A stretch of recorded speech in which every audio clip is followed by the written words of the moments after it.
Si quelqu'un vient à moi sans me préférer à son père, sa mère, sa femme et ses enfants, ses frères, ses sœurs, et même à sa propre vie, il ne peut être mon disciple, nous dit Jésus. Ça sort de la bouche de Jésus selon Luc. Permettez-moi de vous poser une question. Après avoir entendu ce texte de l'Évangile, si je vous demandais à la fin de ce culte, une fois vous rentrez à la maison, vous rencontrez vos proches et vous leur dites que l'Évangile d'aujourd'hui me demande, m'exhorte et m'invite à vous haïr, à vous détester, puisque je suis le disciple du Christ, qui le ferait? Ça montre combien cet évangile, ce texte de l'évangile peut nous heurter, peut nous choquer, peut nous inviter à réfléchir. C'est quoi être disciple du Christ? Personnellement, je suis très choqué des propos que Jésus adresse à ses interlocuteurs. Alors, pour bien comprendre ça, revenons bonnement au texte que nous venons d'entendre. Non seulement la première partie, mais aussi les deux petites paraboles qui suivent la première partie, afin de bien comprendre ce que Jésus a bien voulu dire à ses disciples en utilisant des propos qui apparemment font appel à la haine. Et Luc nous dit que c'est après une série d'enseignements autour du repas que Jésus reprend sa route. Il est donc en marche. Et c'est pendant ces temps-là qu'il poursuit son enseignement. Alors on nous dit que des grandes foules faisaient route avec lui. Pas une seule foule, des grandes foules. Ce sont ses sympathisants. Et Jésus va leur annoncer les prix qu'il serait à payer pour être son disciple. Mais attention, c'est une mise en garde. Il leur dit, vous voulez me suivre, vous voulez devenir mes disciples. Attention, si vous voulez me suivre, si vous voulez me rejoindre, ça va être difficile. Il y aura des dispositions à prendre. Il va donc falloir bien réfléchir. Il faut prendre du temps, ne le faites pas hâtivement et réfléchissez bien avant de me suivre, avant de vouloir devenir mes disciples. Il y a donc cette mise en garde. Si quelqu'un vient à moi sans me préférer, à sa famille, à ses parents, etc., il ne peut être mon disciple. Le texte est clair, il n'y a pas d'ambiguïté là. Il n'y a pas besoin de le dire autrement. Et d'ailleurs, la version de la Tobe, elle est encore douce, parce que si on prend d'autres versions, notamment celle de Chouraki, qui fait une tradition purement littérale, au lieu de préférer, c'est haïr. Il faut haïr. Et haïr, c'est quoi? Comme je viens de le dire, c'est détester, c'est rejeter, c'est couper les ponts. C'est un terme très fort. Et ça pose problème. Comment annoncer une telle nouvelle, surtout dans notre contexte d'aujourd'hui? Ça choque. On dirait qu'il y a une apparente contradiction entre ce que Jésus dit à ses disciples et les décalogues, la loi de Moïse, au 4e commandement, si je ne me trompe pas, où il est dit « Honore ton père et ta mère si tu veux que tes jours se prolongent dans la terre que le Seigneur te donne. » On dirait qu'il y a une contradiction à entendre ça.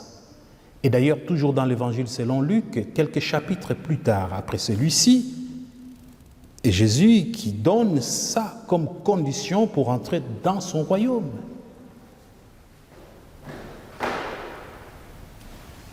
Apparente contradiction.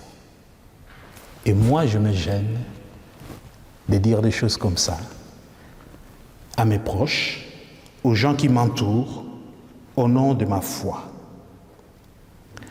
La deuxième chose, c'est que ce texte a souvent été utilisé à tort et à travers, et de manière extrêmement sectaire. Beaucoup de groupes religieux, nous le savons, pas si lointains de nous d'ailleurs, ont, au nom de ce texte-là, divisé des familles. Comme si la séparation d'avec les proches était un préalable à la foi en Jésus-Christ. Comme si, pour être disciple du Christ, on doit s'éloigner de sa parenté. Et trop souvent, on a entendu, on a vu des drames dans des familles à cause de cette parole de l'Évangile qui a été mal comprise, voire volontairement détournée. Et alors, pour bien saisir, je viens de le dire, le sens des paroles de Jésus, il nous faut donc considérer l'ensemble de ces quelques versets de 25 à 33.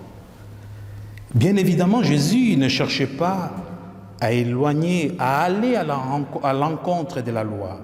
Jésus ne demande pas non plus à ses disciples de pratiquer une sorte de ségrégation d'amour aussi radicale et aussi contraire à la parole même de l'Évangile. Ce n'est pas ça que Jésus demande. Il ne demande pas à ses disciples de pratiquer cette sorte de ségrégation d'amour. Ce texte, nous l'analysons.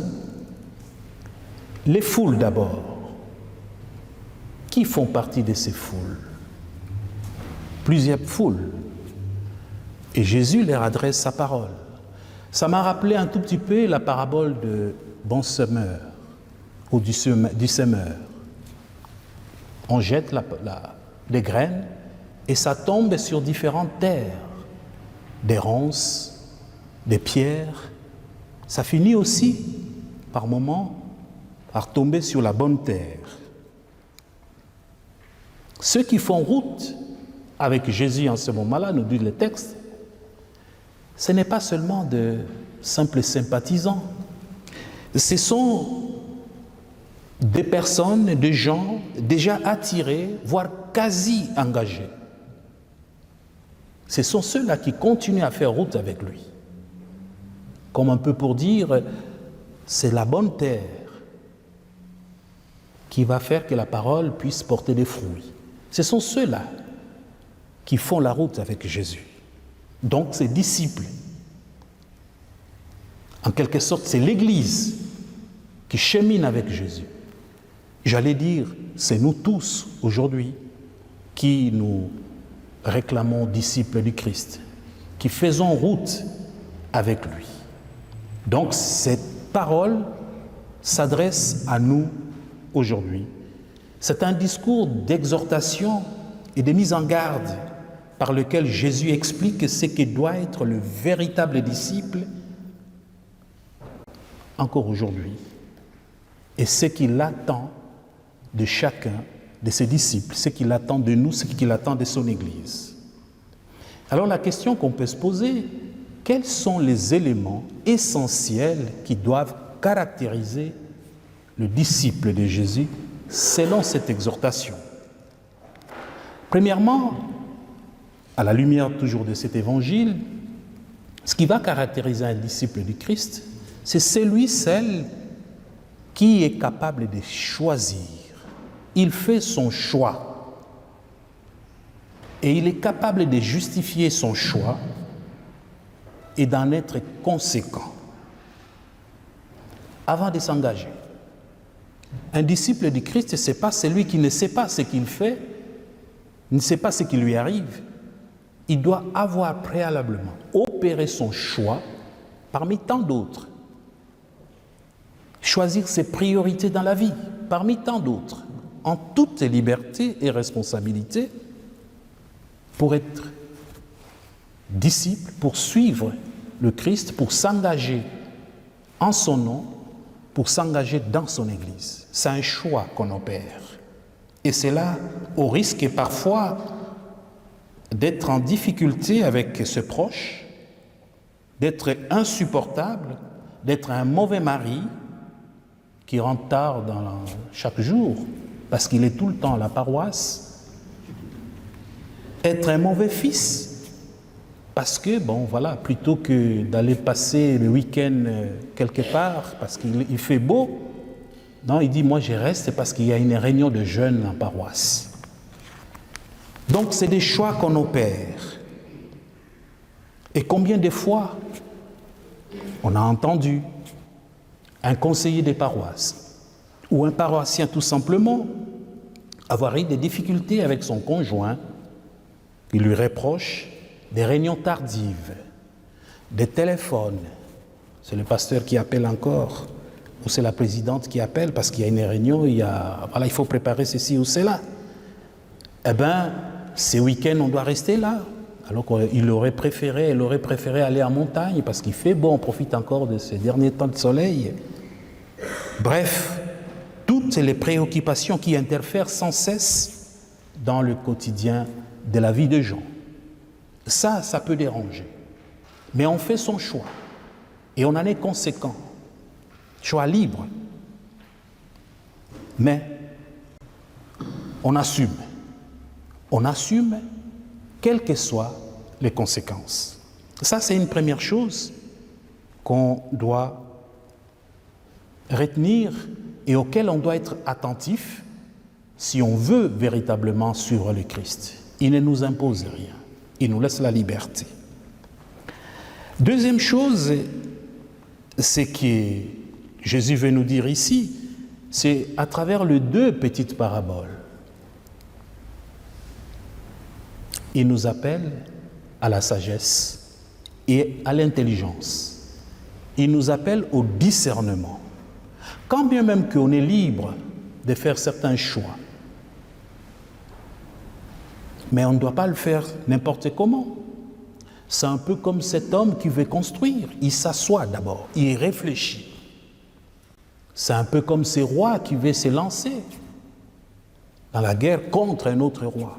Il doit réfléchir. Il doit bien discerner. On ne prend pas une décision hâtivement comme ça. Avant de s'élancer, on doit bien discerner, d'abord pour soi-même, mais aussi pour ceux avec qui on vit. J'allais dire un peu l'éthique spirituelle. On ne vit pas pour soi-même, on vit avec les autres.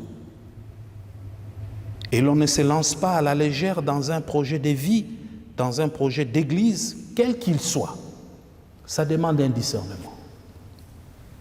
Et cela a quelquefois posé des problèmes. Dans une famille, on doit accueillir des étrangers, des requérants d'asile déboutés. Ça peut porter atteinte à la sécurité même de la famille. Ça peut créer des discordes, des tensions au sein de la famille, selon le choix qu'on opère. Mais on le fait parce qu'on se réclame être disciple du Christ, selon les convictions de nos valeurs chrétiennes. Mais il faut en être conséquent. Ça ne va pas toujours être facile autour de nous.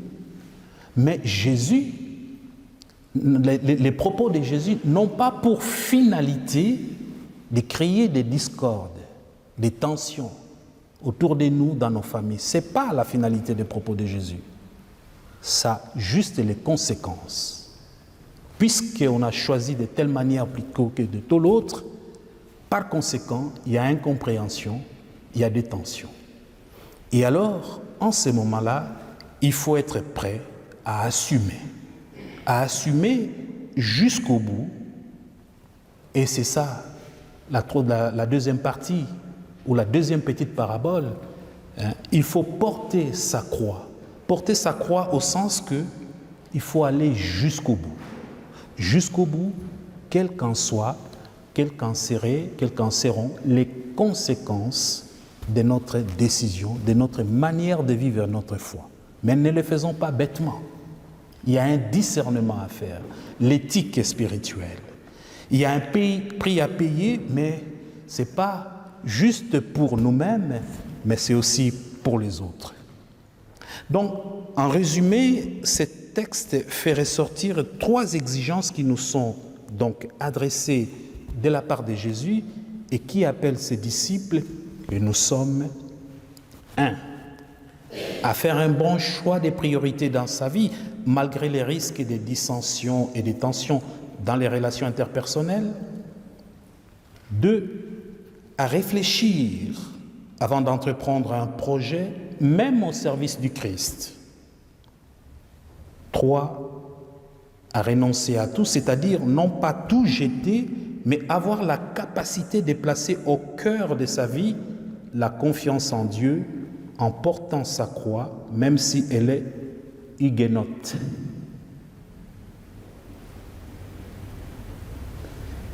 À nous donc de voir maintenant si nous pouvons suivre le Christ. N'oublions pas que ceux-là même qui, hier, lui ont étalé les pagnes, l'ont acclamé, l'ont admiré, mais le jour de la passion, ils l'ont tous quitté. Il est resté seul sur la croix.